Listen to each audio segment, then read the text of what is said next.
13,364 மேற்பட்ட பக்தர்களின் பங்கு பெற்றலுடன் கச்சத்தீவு புனித அந்தோணியார் ஆலய வருடாந்த திருவிழா இடம்பெற்றதாக யாழ்ப்பாண மாவட்ட செயலகம் தெரிவித்துள்ளது.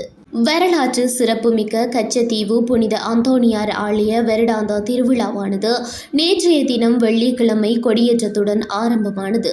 நெடுந்தீவு பங்குத்தந்தை அருட்தந்தை பத்திநாதன் அடிகளால் திருவிழா கொடி ஏற்றி வைக்கப்பட்டு உற்சவ நடவடிக்கைகள் ஆரம்பித்து வைக்கப்பட்டன. கொடியேற்றத்தை தொடர்ந்து சிலுவை பாதை, நெற்கருணை ஆராதனை மற்றும் திருச்சொரூப பவனி என்பன இடம்பெற்றிருந்ததுடன் யாழ் மறைமாவட்ட குருமுதல்வர் அருட்தந்தை ஜோசப் தாஸ் ஜெயரட்னம் தலைமையில் பல பங்கு தந்தையர்களின் பங்கு பெற்றலுடன் விசேட ஆராதனைகள் இடம்பெற்றன. தொடர்ந்து இன்றைய தினம் சனிக்கிழமை காலை திருப்பலி ஒப்புக் கொடுக்கப்பட்டது. யாழ் மறைமாவட்ட குருமுதல்வர் அருட்தந்தை ஜோசப் தாஸ் ஜெயரட்னம் தலைமையில் இலங்கை மற்றும் இந்திய அருட்தந்தையர்கள் இணைந்து திருப்பலி ஒப்புக் கொடுத்தனர்.